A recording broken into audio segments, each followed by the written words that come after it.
우리 말씀의 제목은 부자와 거지 나사로의 운명, 부자와 거지 나사로의 운명이라는 제목을 하나님 말씀 하겠습니다. 사람마다 사람이나 세상을 평가하는 기준이 다양하잖아요. 어떤 사람은 사람의 외모를 보고 평가를 합니다. 멋지고 아름다운 사람이 있으면 왠지 그 사람들과 호감이 가서 사귀고 싶은 생각이 들죠. 또 어떤 사람은 지식이나 학벌을 사람의 평가로 생각하는 사람도 있고, 또 어떤 사람은 막대한 부와 권력으로 사람을 평가하기도 합니다. 그래서 이게 돈이 많고 권력이 있는 사람들에게는 주변에 많은 사람들이 몰려다니는 것을 보게 돼요. 이러한 기준들은 세상의 아주 보편적인 가치로 평가하는 것이죠. 그런데 우리 예수님은 이러한 세상의 평가 기준을 그렇게 좋아하지를 않으셨어요. 누가복음 16장 15절 말씀 보니까 너희는 사람들 앞에서 스스로 위협다 하는 자들이다. 그러나 하나님께서는 너의 마음을 아신다. 사람들이 높이 평가하는 그것은 하나님 보시기에 혐오스러운 것이다 라고 말합니다. 이 너희들은 바로 앞에 보면 바리새인들이 있었거든요. 그 당시 바리새인들은 상위 1%에 속한 그런 돈과 권력을 가지고 있는 사람이었습니다. 근데 예수님께서 사람들이 높이 평가하는 이런 것들, 바로 경제력과 정치력, 권력이죠. 그것은 하나님 보시기에 뭐에 됐어요? 혐오스럽다라고 말하고 있습니다. 다시 말하면 주님께서 가장 혐오스러운 것은 성경에 보면 우상 숭배거든요. 주님께서 우상 숭배를 혐오하세요. 그만큼 우리가 좋아하는 그 돈과 권력이 우상이 될 수 있다는 것이죠. 팀 켈러 목사님은 사진 보여주시면 내가 만든 신에서 무엇이든지 우상이 될 수 있다고 말합니다. 특별히 사람들이 좋아하는 것일수록 우상이 되기 쉽다고 합니다. 당신이 꼭 필요한 거고 좋은 것을 하나님의 자리에 앉을 때 끔찍한 악을 낳는 영적 중독, 바로 우상 숭배가 시작된다고 말하고 있어요. 우리가 사실 보이는 것 우상보다도 보이지 않는 나의 세고와 나의 생각을 장악하려는 것이, 내가 좋아하는 그것이 우상이 되어져서 아무런 우상에 이끌려서 우리의 삶을 망치는 경우가 많습니다. 그래서 사람들이 정말 좋아하는 이 돈, 권력, 쾌락이 우상이 될 수 있다는 것이죠. 그런데 이런 우상들은 반드시 우리에게 실망과 또한 환멸을 가져온다고 이 팀 켈러 목사님 말씀하시더라고요. 저도 100% 공감을 합니다. 사실 우리 돈과 이 권력은 가치중립적이기 때문에 그 자체는 문제가 없는 거예요. 돈을 많이 있으면 좋고 힘도 많이 있으면 좋잖아요. 하지만 이 힘과 이 돈을 어떻게 사용하냐에 따라서 이게 좋을 수도 있고 나빠질 수도 있는 것이죠. 예수님은 이 부자와 거지 나사로의 이야기를 통해서 이 세상과 하늘나라에서 어떤 사람이 높은 평가를 받을 사람인지를 깨닫게 하십니다. 그러면 이 세상에서 호락하게 살았던 부자와 하나님을 믿기 때문에 가난하게 살았던 이 나사를 통해서 우리에게 주시는 예수님의 메시지는 무엇일까? 함께 있습니다. 이 세상에서 우리의 믿음은 생활은 고된 속이다. 아멘. 오늘 예수님께서 한 부자를 소개하고 있는데, 그 부자는 어떤 부자였냐면 자신의 즐거움과 자신만의 행복을 위해서 돈을 사용하는 사람이었습니다. 그는 하나님에 대해서는 알았지만 하나님을 신뢰하고 하나님의 순종하지 하는 사람이 아니었어요. 오직 자신만을 위한 삶이었죠. 19절 말씀 우리 함께 읽을게요. 어떤 부자가 있었는데 그는 자색 옷과 고운 베옷을 입고 날마다 즐겁고 호화롭게 살았다라고 말합니다. 그러니까 우리 부자도 다양한 것 같아요. 어떤 부자는 정말 검소하고 절약하는 부자가 있는가 하면, 반면에 에이 죽기 전에 이 재산 뭐해 다 쓰고 펑펑 쓰고 방탕한 부자도 있는 것 같습니다. 예수님이 소개한 사람은 두 번째 사람이죠. 여기 말씀 보니까 자색 옷을 입고, 비단 옷이겠죠. 옷을 잘 차려입고 날마다 뭐 했어요? 파티를 즐긴 거예요. 먹고 마시고 즐긴 것이 인생의 목적이었던 것이죠. 대부분의 사람들이 이런 부자들을 정말 좋아하고 높이 평가합니다. 사실 우리도 부자가 되고 싶잖아요. 그렇지 않습니까? 저도 사실은 부자가 되고 싶습니다. 부자가 되면 좋은 게 여러 가지 있는 것 같아요. 그러니까 우리가 멋진 비싼 브랜드 옷도 가격표를 보지 않고 살 수 있잖아요. 제가 어떤 부자한테 물어보니까 그 부자들은 가격표를 보지 않는데요. 우리는 매일 가격표 보고 디스카운트 50%, 60%, 70%까지 항상 체크하는데, 부자들은 가격표를 보지 않는데, 여러분 가격표를 보지 않고 옷을 사시는 분들은 부자십니다. 우리 교회에 그런 분이 있길 축원합니다. 근데 없는 것 같아. 그리고 맛집도 여러 곳에 가서 참 찾아가서 음식에 향연을 죽일 수 있고, 언제든지 우리가 돈이 많으면 파티도 할 수 있고 부유한 생활을 할 수 있죠. 근데 이게 부자가 된다는 것이 이게 말처럼 쉽지가 않더라고요. 어떤 사람은 부자가 되기 위해서 적금도 들고 부동산 투자도 하고 주식도 채권도 사고, 또 내가 아는 어떤 그 권사님은 가상화폐를 샀는데 그 떨어질 때 사가지고 쫄딱 망했어요. 또 어떤 권사님은 또 잘 사가지고 또 부자 되는 사람도 있고. 근데 우리가 생각한 대로 이 부자가 되기 쉽지가 않습니다. 부자는 아무나가 되는 것이 아니라 하나님의 은혜를 받아야 되는 것 같아요. 하나님의 재정의 은사를 받을 때에 어떻게 보면 부자가 될 수가 있습니다. 성경에는 요셉이 있잖아요. 요셉은 재정의 은사가 있었어요. 형들한테 배신을 당해서 이집트로 노예로 끌려갔죠. 근데 요셉의 재정의 은사가 있어서 가는 곳마다 주인을 부자하게 하게 하는 그런 특별한 은사가 있어요. 여러분 다 아시는 것처럼 이 이집트의 바로의 경호대장이었던 보디발 장군의 집에 가잖아요.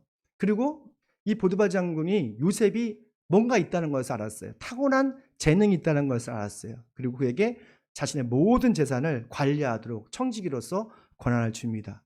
정말 그러고 나서 이 보디발 장군은 이집트에서, 성경에 보면 이집트에서 큰 부자가 되었다고 합니다. 그러니까 보통 부자가 아니라 어떻게 보면 제국의 부자, 재벌이 되었던 것이죠. 정말 우리에게도 요셉과 같은 재정의 은사가 있길 축원합니다. 우리 더불어 성도들이 삶 속에 이 재정의 은사가 되어서 가는 곳마다 하늘의 복과 땅의 복을 주의 많은 사람들에게 선물해 주는 저희 여러분 되시길 축원합니다. 성경은 사람이 누리는 이 부와 권세와 능력이 사람에게서 나온 것이 아니라 하나님께로 나왔다고 말하고 있어요. 이게 중요한 포인트입니다. 우리의 노력도 필요하고 성실함도 필요하지만 궁극적으로는 하나님께서 우리에게 부를 주시고 권력을 주시고 힘을 주셔야 우리가 이 땅에서 누릴 수가 있다고 해요. 그래서 다윗 왕은 평생 모아온 이 재산을 성전을 건축하기 위해서 봉헌을 합니다. 그러면서 이런 감사의 기도를 드리죠. 역대상 29장입니다. 우리 함께 읽어볼게요.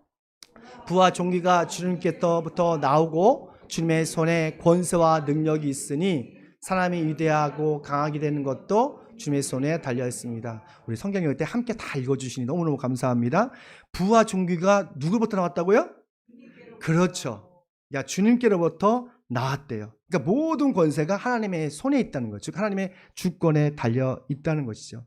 다윗 왕은 이것을 알 뿐만 아니라 믿었어요.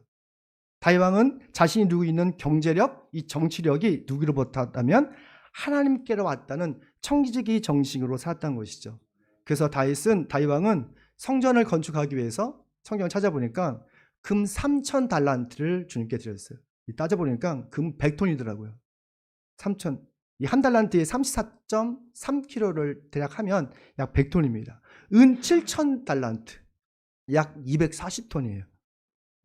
계산을 해봤어요. 240톤을 건축하는데, 그리고 금을 주님의 성전에 금을 바르는데 들었던 것이죠. 그러니까 다윗 왕은 하나님의 성전 짓는 것에 진심을 다했던 사람이에요.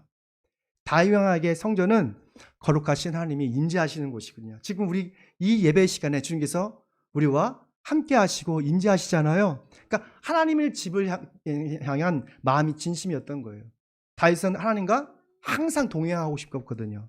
그래서 하나님과 동행하기 위해서 자신의 모든 재산을 주님께 바쳐도 아깝지 않은 거예요. 주님께서는 우리와 항상 동행하기 위해서 예수님은 자신을 십자가에 내어주셨잖아요.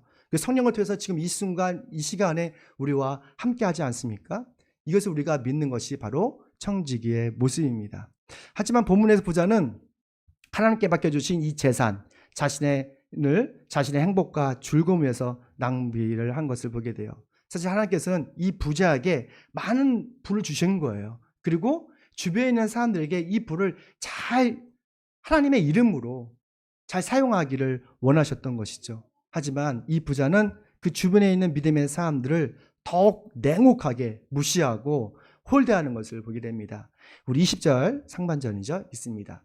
그 집 대문 앞에서는 나사로라는 거지 하나가 그 부자 상에서 떨어지는 부스러기로 배울 채우려고 하였다. 개들까지 와서 그 현들을 박았다. 지금 이 거짓 나사로가 어디 있어요? 그 집 대문 앞에 항상 있었던 거예요. 아, 우리가 여기서 보면 나사로가 믿음의 사람이라고 제가 말씀드렸는데 이 근거가 어디 있을까? 우리가 예수님의 비유를 잘 많이 보시면 어떤 부자가 어떤 농부가 이게 익명으로 말씀하실 때가 참 많아요. 근데 오늘 누가복음만 거지 나사로라는 실명을 말씀하세요. 나사로라는 것은 보여주시면 그 히브리어로 엘르아자르라는 말이에요. 엘르아자르. 이건 어떤 뜻이냐면 하나님이 도우시다. 하나님이 도우시다라는 말씀입니다. 그러니까 나사로의 이름 속에서 하나님을 의지하는 삶을 살았다는 것을 우리가 추측할 수가 있어요. 어떻게 보면 나사로는 거지로 가난하고 고된 삶을 살았던 이유가 그분이 실력이 없어서가 아니라 어떻게 보면 하나님을 더욱 믿었기 때문에 신뢰했기 때문에 이런 고난을 겪을 수가 있죠. 특히 예수님을 믿었던 이 누가복음의 공동체에서는 예수님을 믿었기 때문에 집과 재산과 삶의 터전을 다 빼앗기고 힘겹게 살았던 사람들이 많습니다. 우리 교회에도 그런 믿음의 분들이 참 많으세요. 예수님 믿기 때문에 일부러 경제적인 어려움을 선택한 분이 계십니다.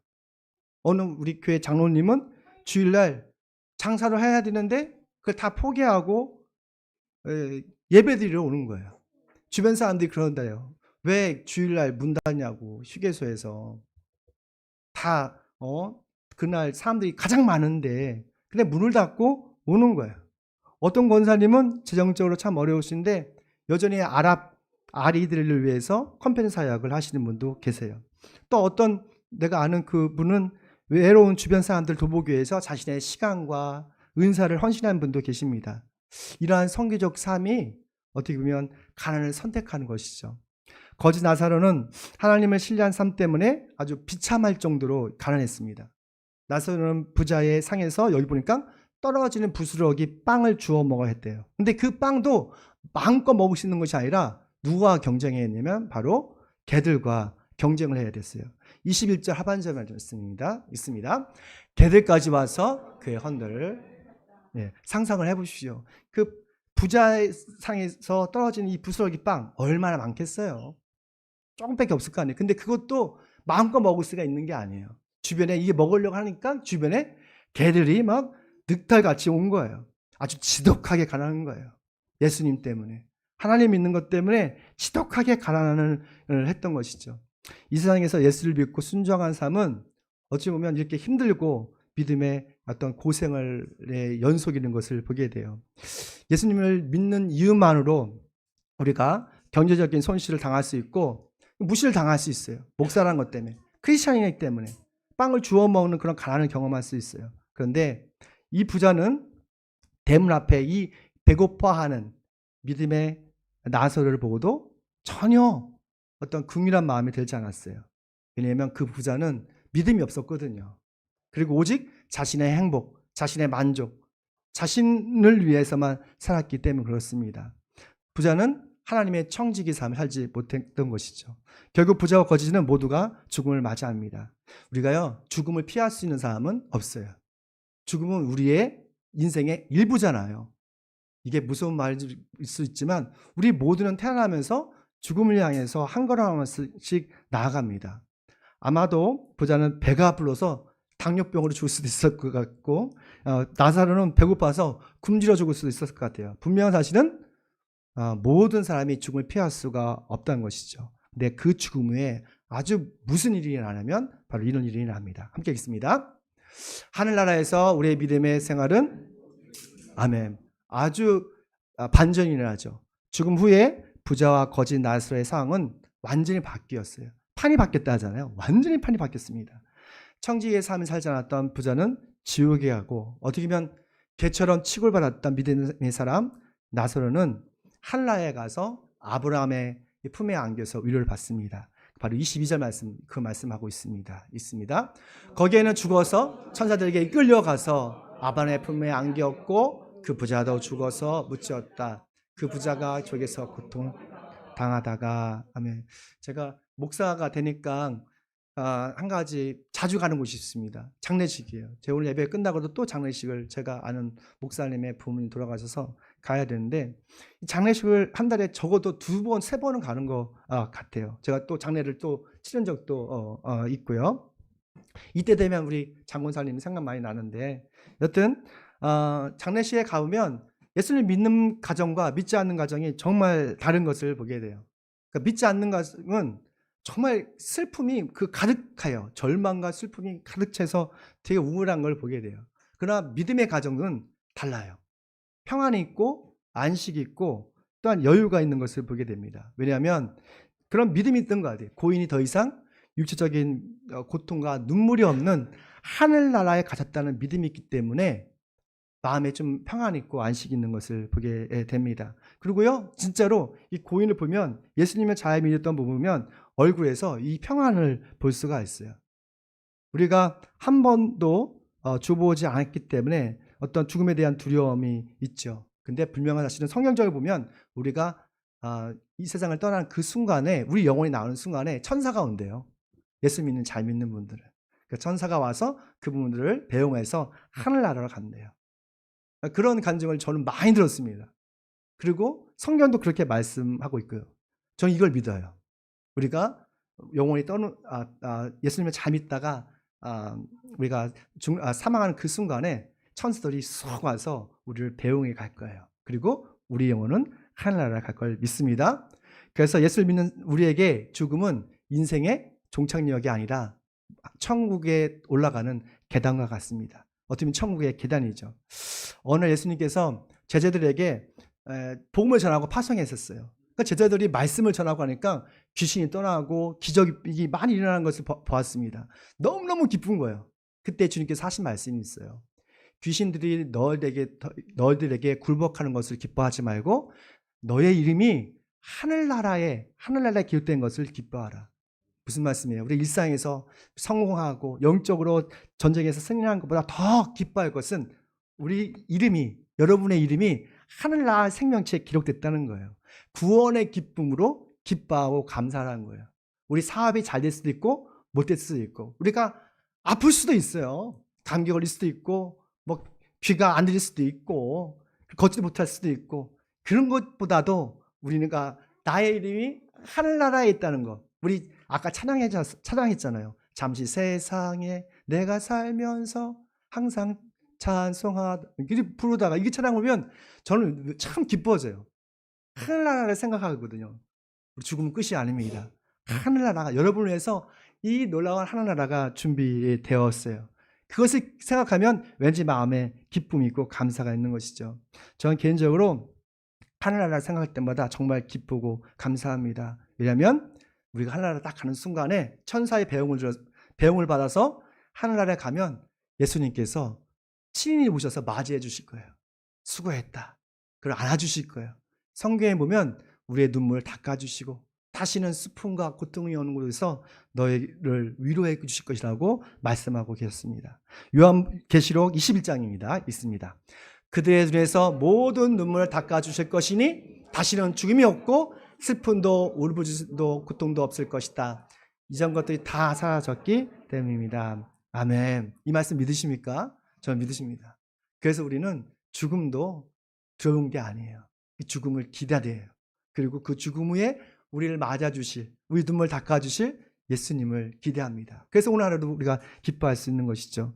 우리가 이 세상에서 무시당하고 개들과 경쟁하는 비참한 인생을 살지라도 여러분 기뻐하십시오. 우리가 곧 하늘나라에 가서 그곳에서 주님께서 여러분의 눈물을 닦아주시고 위로해 주시고 안아주실 것입니다.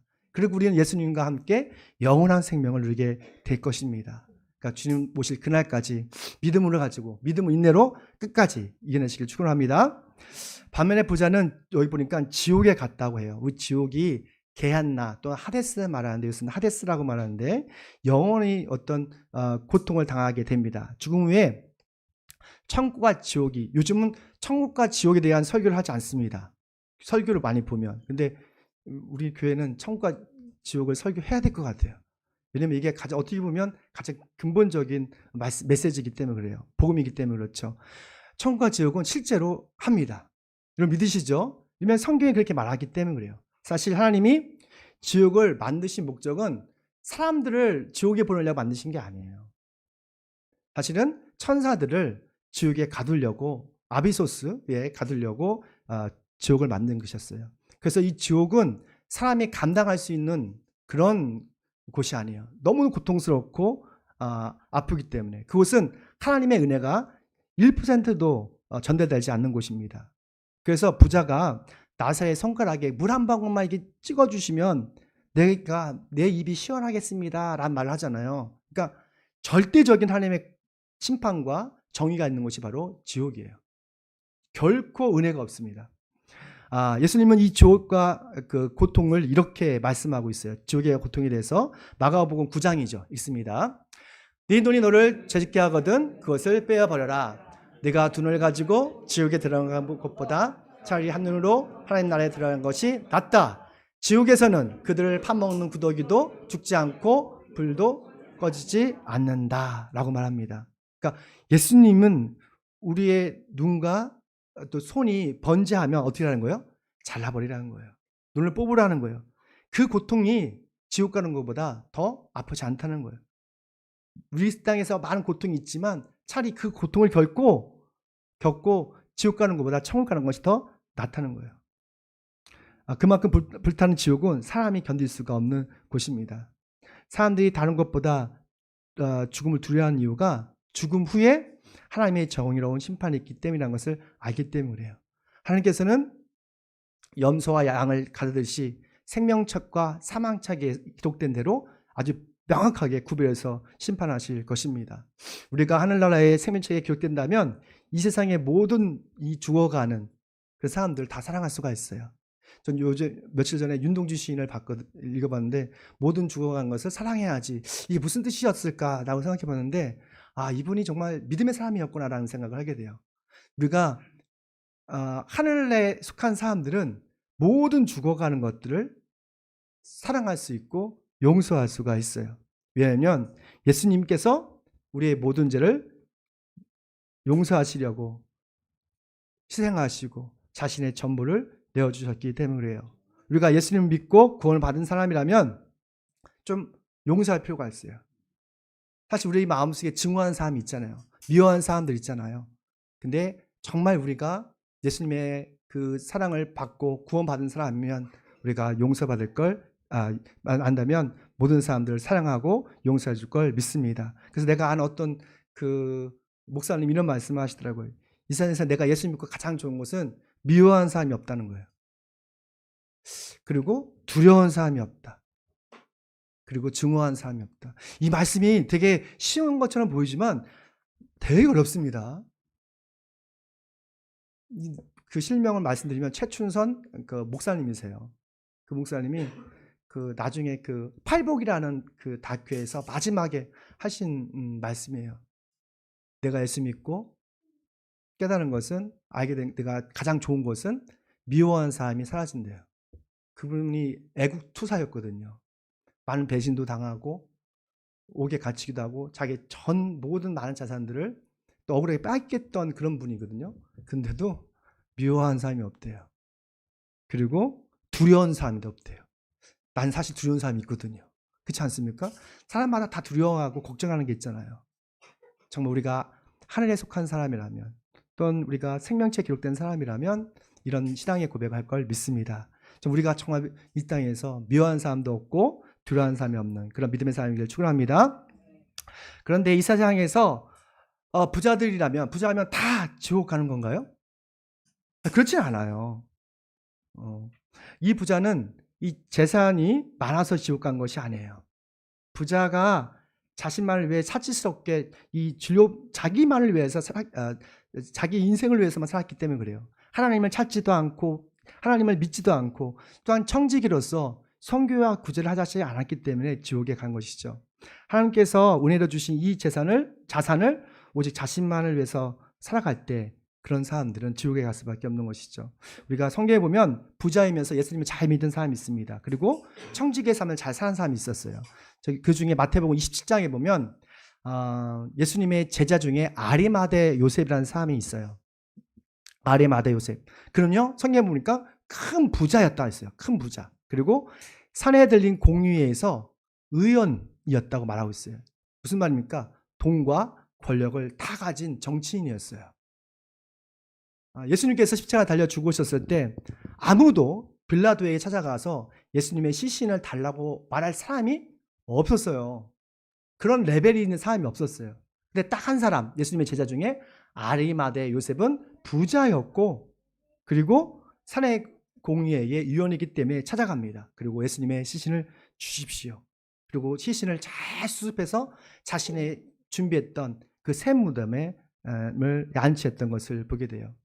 아리마대 사람은 요셉은 부자였지만 자신의 이 권력과 힘을 가지고 하나님의 구원사에게 동참했던 것을 보게 됩니다. 이런 부자들은 당연히 하늘나라에 갔죠. 왜냐하면 예수님도 믿고 또한 하나님의 청지기로서 자신의 부와 또한 권력을 가지고 하나님의 일을 했기 때문에 그렇습니다. 하늘나라는 돈으로 가는 게 아니에요. 여러분 다 아시죠? 우리 어릴 적에 돈으로도 못 가요. 또 뭐죠? 힘으로도 못 가요. 하늘나라는 뭐로 가는 거예요? 믿음으로 가는 거예요. 이 부자는 부자에서 지옥 간 게 아니라니까요.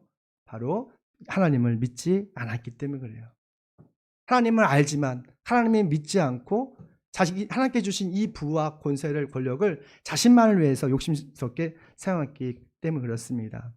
예수님을 믿으면 우리는 예수님의 제자가 될 것이고 하늘나라에 들어갈 수밖에 없는 것이죠. 그래서 예수님 이렇게 말씀하셨습니다. 요한복음 14장 6절 말씀 함께 있습니다.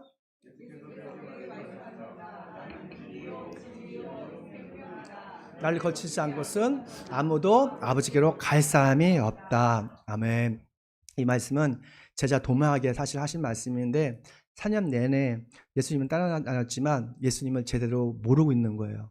그래서 왜냐하면 도마는 예수님을 항상 육신의 생각으로 바라봤기 때문에 예수님이 누군지 모르는 거예요. 그래서 예수님께서 자신의 정체를 분명하게 말씀하셨습니다. 나는 길이요 진리요 생명이다. 이 사람들이 세 가지 문제로 심각하게 갈등하고 방황하고 그리고 고민하는 것 같아요. 첫째는 길을 잘못 들었기 때문이에요. 한 목사님이 설교하신 건데 잠깐 스크랩을 했습니다. 그러니까 우리가 바른 길을 가고 싶은데 막상 가보니까 이 잘못된 길일 때가 많아요. 그리고 방황하고 맴돌 때가 많습니다. 그래서 우리는 길이 아닌 것을 만들어 보기를 하려고 애쓰기도 하죠.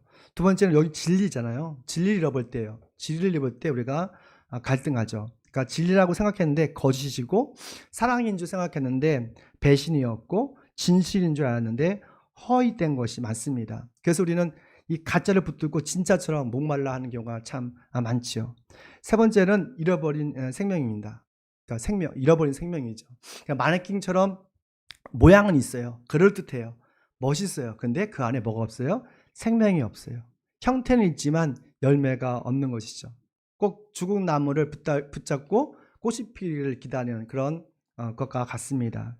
근데 우리의 인생에서 참 길과 진리와 생명이신 한 분이 계십니다. 그분은 우리가 만날 때에 우리가 잃어버린 길에서 등대를 발견하는 것 같죠. 그리고 그분을 만날 때에 우리는 거짓과 위선 속에서 맴돌고 있던 나에게 자신에서 참된 진리와의 빛을 보게 됩니다. 그분이 바로 예수 그리스도세요. 우리가 예수 그리스도를 만날 때에, 예수 그리스도를 믿을 때에 우리는 우리가 가야 할 길과 또한 거짓 없는 진리와 또한 영원한 생명을 발견하게 되는 것이죠. 참 우리 예수 그리스도를 믿기를 소망합니다. 그러면 예수 그리스도를 우리가 언제 믿어야 우리 구원을 얻을까? 오늘이 기회예요.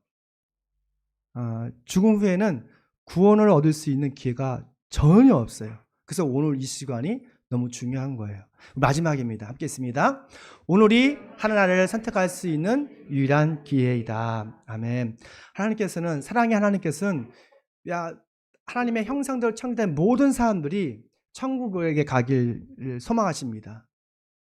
그래서 모든 사람들에게 기회를 주셨어요. 누굴 통해서? 예언자나 또는 목회자를 통해서 천국 복음을 전하게 하셨어요. 우리가 천국과 지옥이 있다고 믿는다면 우리가 또한 천국 복음을 주위에 있는 많은 사람에게 전할 수밖에 없는 것이죠. 이 부자는 죽음 후에 천국과 지옥의 실체를 깨닫게 됐어요. 그 전에는 몰랐던 것 같아요. 그러니까 지옥과 천국을 알았지만 실제적으로 깨달은 것은 죽음 후예요. 그러나 아직 세상에 살고 있는 5 형제가 있었거든요. 근데 그 형제에 대한 사랑이 있었던 것 같아요. 그들에게 좀 천국 복음 좀 알려고 싶은 거예요. 그 부자는 지옥에서 하늘을 바라봤더니 이게 참 재밌는 게 이 지옥에서 하늘나라가 보인다는 거예요. 더 괴로운 것은 하늘나라에서 또한 지옥이 보이는 거예요. 근데 그 중간에 구렁텅이가 있어서 갈 수는 없죠. 여튼간에 지옥에서 부자는 아브라함에게 부탁합니다.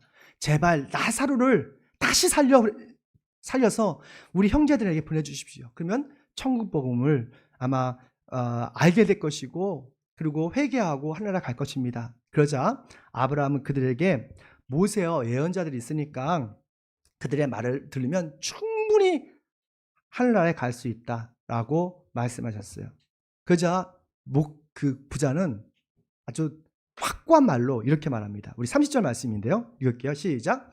부자는 대답했다. 아닙니다. 아브라함 인주사님, 죽은 사람들 가운데서 누가 살아나서 그들에 가야만 그들이 회개할 것입니다. 야, 이게 영어를 읽어봤거든요. 그러니까 no, 아닙니다가요. No, you are wrong. 그러니까 지금 대화를 보면 재밌습니다. 이게 부자는 자기 확신과 그런 신념이 대단했다는 사람이에요. 자신이 틀리지 않다는 거예요. 내가 틀린 게 아니라 당신 아브라함 당신이 틀렸다는 거예요. No, 이게 no예요. 그러니까 지금 잘 생각해 보시죠. 지금 그 부자는 지옥에서 고통받고 있어요. 그 짧은 찰나의 순간에 지금 대화하고 있는 거예요. 그러면 아브라함은 지금 하늘나라에 있잖아요. 누가 누구의 말을 들어야 돼요? 부자가 바로 하늘나라에 있는 아브라함의 말을 들어야 돼요. 그러나 누구 말도 듣지 않아요. 부자는 내가 틀린 것이 아니라 아브라함 당신이 틀렸다는 거예요. 그만큼 부자에게는 정말 확신과 어떤 신념이 있었던 것 같아요. 아마 이 땅에서 그런 확신과 신념이 있었기 때문에 더 부자가 될 수도 있었던 것 같아요. 부자도 아마도 복음을 들었겠죠. 세례 요한이나 아모스나 이사야 연주만 통해서 아마도 복음을 들었을 거예요. 그러나 그의 유일한 관심은 돈과 권력이기 때문에 그 말씀을 들어도 깨닫지 못하고 믿어지지 않는 거예요. 우리도 하나님의 말씀과 생각보다도 우리의 신념이 가득 차면 아무리 하나님의 말씀이 들어와도 우리 안에서 자리 잡을 수가 없어요. 새싹이 들어올 수가 없어요.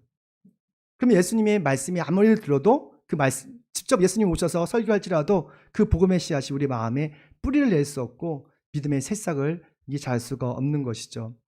우리 안에 믿음은 예수님 말씀을 어떡할 때, 경청할 때 성령의 감동으로 우리가 성장할 수가 있는 것입니다. 지금 이 순간에 우리가 필요한 것은 하나님 놀라운 기적이 아니라 뭐예요? 예수님의 상에서 떨어진 이 부스러기 은혜를 주워 먹을 수 있는 그런 가난한 마음이에요. 겸손한 마음이에요. 또 목마른 사슴이 물을 찾아 헤매듯이 그 갈급한 마음이 있을 때 우리가 하나님의 그 부스러기 은혜라도 이해할 수 있고 우리 마음에 새길 수 있고 또한 그 말씀 때문에 우리가 하늘의 소망을 가질 수가 있는 것이죠. 정말 가난한 마음을 품으십시오. 하나님의 놀라운 기적보다도 정말 겸손한 마음을 품으십시오. 그러면 천국의 복음이 들리기 시작할 것입니다. 우리 31절 말씀이죠. 있습니다. 그들이 모세와 예언자들의 말을 듣지 않는다면 죽은 사람들 가운데에서 누가 살아난다 해도 그들 믿지 않을 것이다. 아멘. 사랑하는 성도 여러분, 우리의 죄를 용서하기 위해 십자가에 죽으신 예수님을 정말 믿으십시오. 우리의 영혼과 몸을 이롭게 하기 위해서 또한 영화롭게 하기 위해서 부활하신 예수님을 믿으십시오. 우리가 마음의 문을 조금만 열면 예수님께서 우리에게 찾아오실 것입니다. 예수님을 나의 주, 나의 하나님 영접하는 순간에 성령님께서 우리의 마음을 감동시켜 주실 것이고 비둘기처럼 우리에게 임재해 주셔서 우리를 변해 주실 걸 믿습니다. 우리 잠시 기도하겠습니다. 이 세상과 하늘과 땅 위에 하늘을 창조하신 주님을 찬양합니다. 이 세상에서 믿음으로 예수님과 동행하면서 청지기로서 선교와 구제 사역을 열심히 할 수 있는 믿음의 사람들 되게 도와주시옵소서. 또한 우리가 저 하늘나라에서 더 이상 눈물과 아픔이 없는 주님의 품 안에서 위를 받는 우리들 되게 도와주시옵고, 오늘 주님 보내신 그런 목회자를 통해서 천국의 복음을 듣고 믿고 청정함으로 구원을 받는 하나님의 거룩한 백성들 되게 도와주시옵소서. 예수님의 이름으로 기도